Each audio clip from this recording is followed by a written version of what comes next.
It is time for day 2 of the Drama Detox. I just want to take a moment to thank all of you for all of the messages and all of the comments. There are so many of you that resonated with the first video, the first day.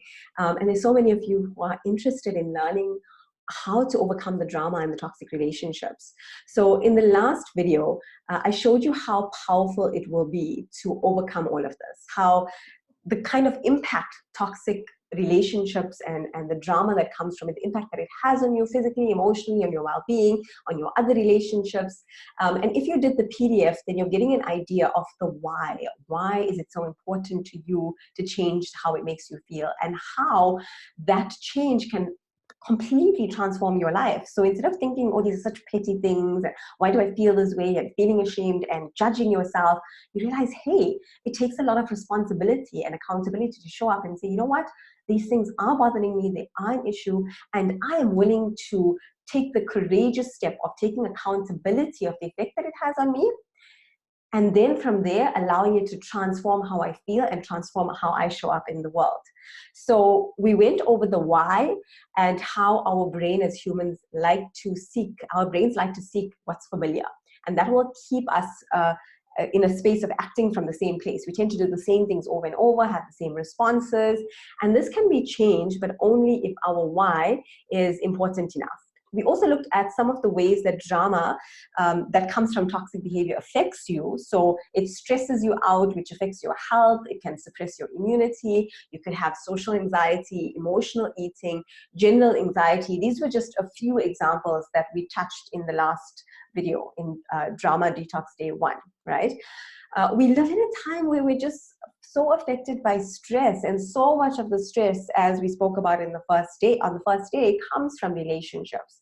So it's really important to rewire how those relationships actually affect us. Now, as I explained in the last video, none of this came to me easily or naturally.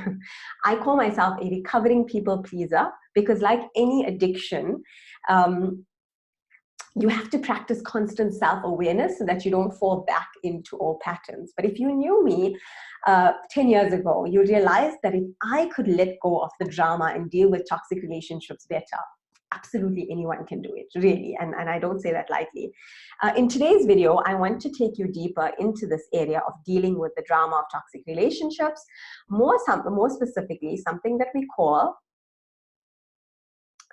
emotional blackmail. And it's very, very, very important because emotional blackmail can be so tricky, right? It can be very tricky to deal with. And if you're in this challenge, if you've joined the 5-day Drama Detox, then chances are you've definitely experienced it either in your workplace or with friends or with family or somewhere in your life.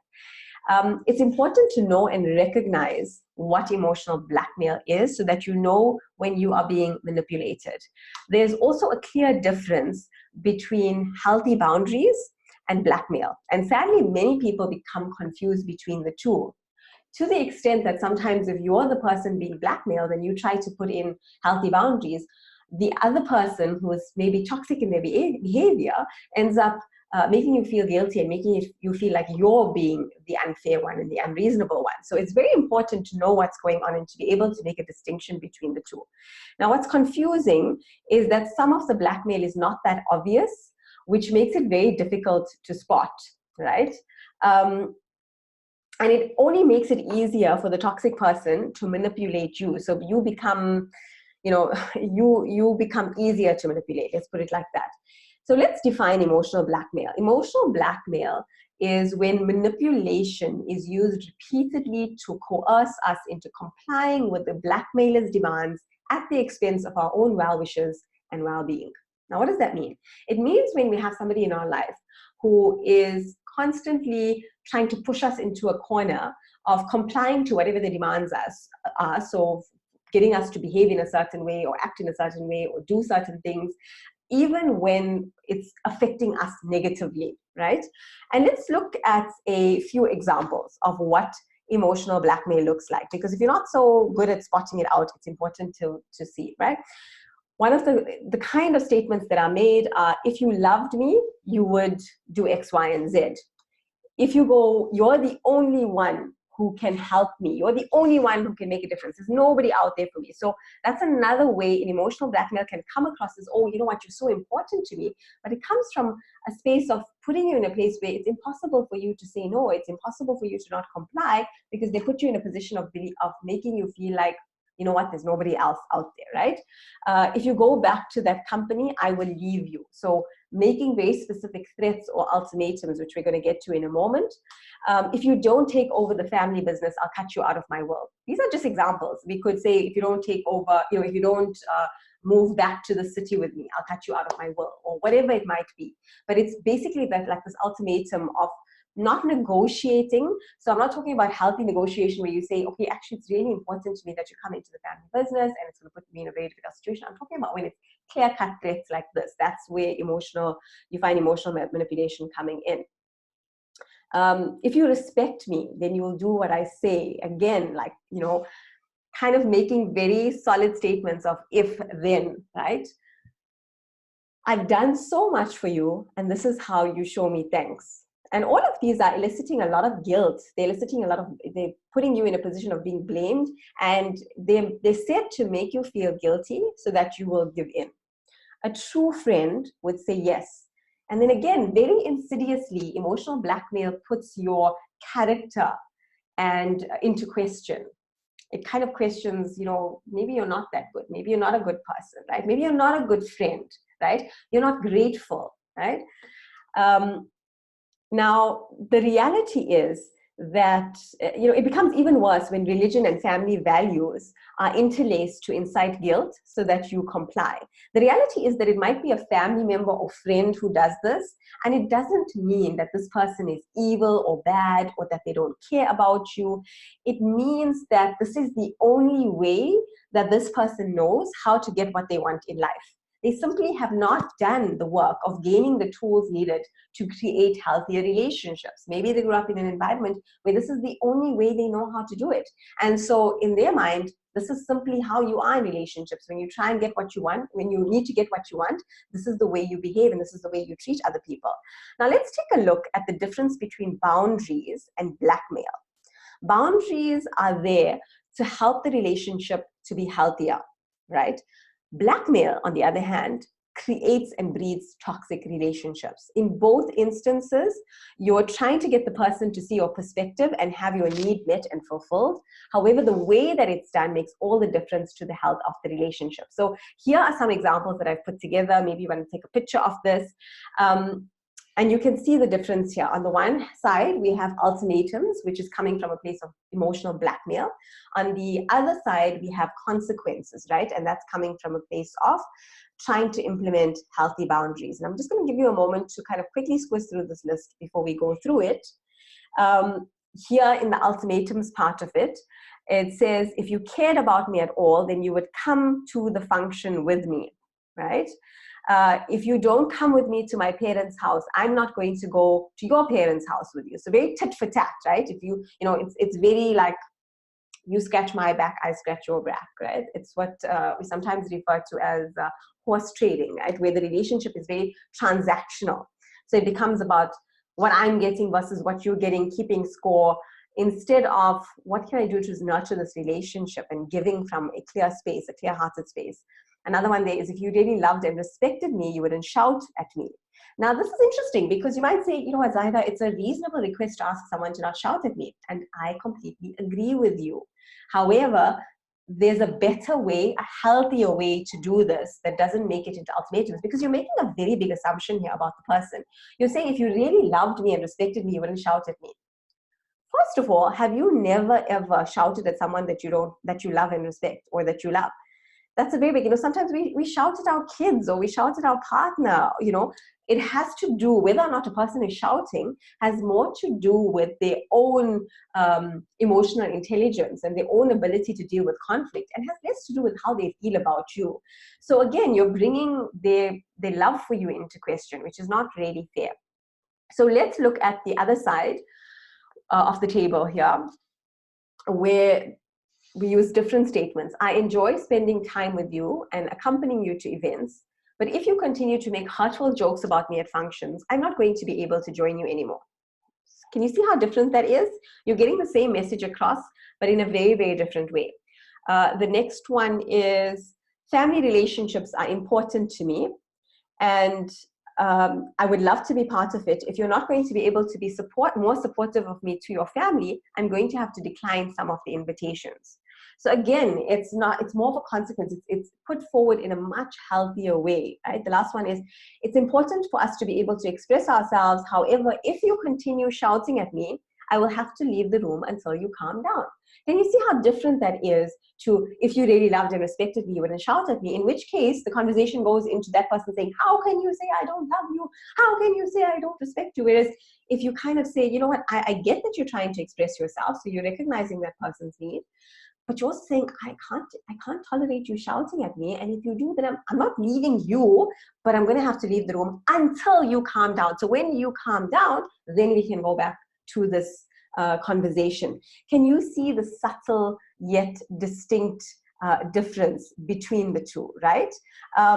There's a very, very big difference. Now, if you're not used to boundaries, this could be very new territory to you. Healthy boundaries come from a place of honoring your own needs while still being respectful. However, ultimatums are a form of emotional blackmail that has a punishing or threatening kind of way, okay?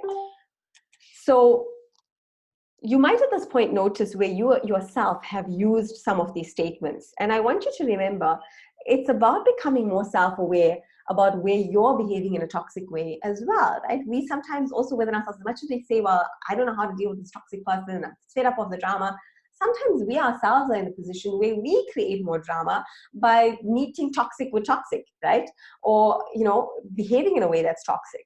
So it's very important to be aware of where you are behaving in a toxic way, as well as recognizing it in others so you know how to deal with it. So what do you do in the face of emotional blackmail? Because emotional blackmail might happen to you at some point, or maybe it's happening to you right now. Well, for today's purposes, you know, we have time constraints for this training. So I'm going to try to sum it up for you. Number one, the main points to remember are, number one, do not personalize it. This can be hard, but you have to remember that when you're dealing with emotional blackmail, a lot of times, in fact, most of the time, it is not about you. That's not to say that the person doesn't have valid feelings, but they don't know how to not project their own fears and insecurities onto others. They give you the ultimatums and they trade in guilt, right? They trade in guilt because that's the only way they know how to get what they want. Number two, don't defend yourself. And again, I know that this is not easy. Like, our instinctive thing is to come and defend ourselves. But if you remember that it's not about you, then it becomes easy. Another reason why it's important to not defend yourself is the more you defend yourself, the more you feed into it. Very often when somebody is in a position where they feel the need to emotionally blackmail, anything you say can and will be used against you. Right? Just remember that old line, can and will be used against you in the court of law. It will be used against you. So anything that you say to defend yourself, they might find a way to turn it around on you and use it to further, you know, attack your character and to further make you feel guilty. So when you defend yourself, you're really getting sucked into the drama, and you're just pouring gasoline on the fire of the drama that's already there. The third thing that you're going to do is stick to facts and logic. I can't stress this enough. Emotional blackmailers and toxic people love to dredge up old dramas and, you know, mount them and dredge up stuff that's completely unrelated to the points at hand, but they paint you out to be a bad guy. Because remember, when somebody wants to emotionally blackmail, the objective is not really to nurture the relationship. The objective is to get what they want at all costs. And they might be doing this completely unconsciously. Again, because they don't, like I said, it's not because they're necessarily an evil or bad person, but they simply don't know better, or they haven't taken the time to learn better. That's really where it's coming from. So they feel like this is the best way and the only way that they know how to get what they want. And so they're more interested, the more they can make you feel like a bad person, the more they can make you feel guilty, the easier it is to manipulate you, and the easier it is to control what you do and get what they want out of you. So when they are bringing up all these old issues, they're really baiting you. And once you bite by, you know, trying to defend yourself or personalizing it, you become very easy to manipulate and control. Like I said, if they can make you feel bad about yourself, then they know that you will do anything to redeem yourself. So make sure that you keep bringing it back to the logical facts. So even something like saying like, you know what, I get what you're saying. That's a conversation for a different day. But right now we are discussing A, B, and C. So ultimately, emotional blackmail is a situation where your self-worth becomes currency. Now, what do I mean by this? It means that the blackmailer knows that if they get you to feel bad about yourself, you will do what they say.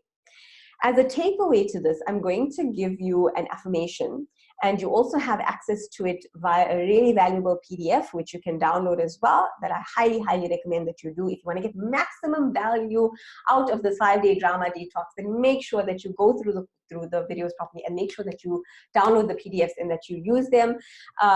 And it's going to give you a nice little summary of what you can do in these situations. My recommendation is maybe take a screenshot of it or even print it out and stick it up where you're going to see very often, so that when you're in these situations, you have something to refer to.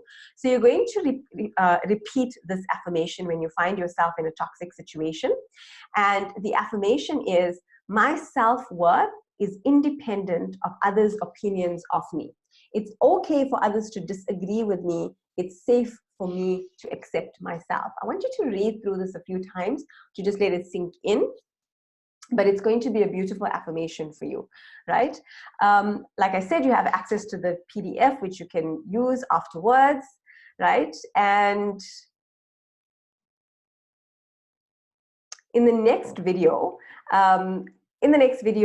we are going to be looking more closely at creating healthy relationships and overcoming toxic ones. This one is going to be super, super valuable. It's going to pull together the other things that we've discussed. So make sure you keep an eye on your inbox for the details of it.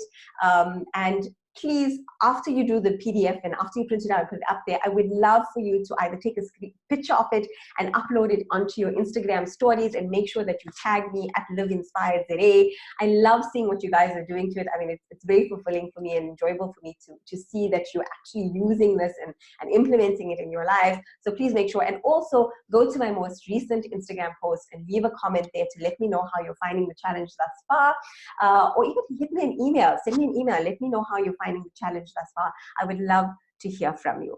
I will see you tomorrow in the next training. Take care.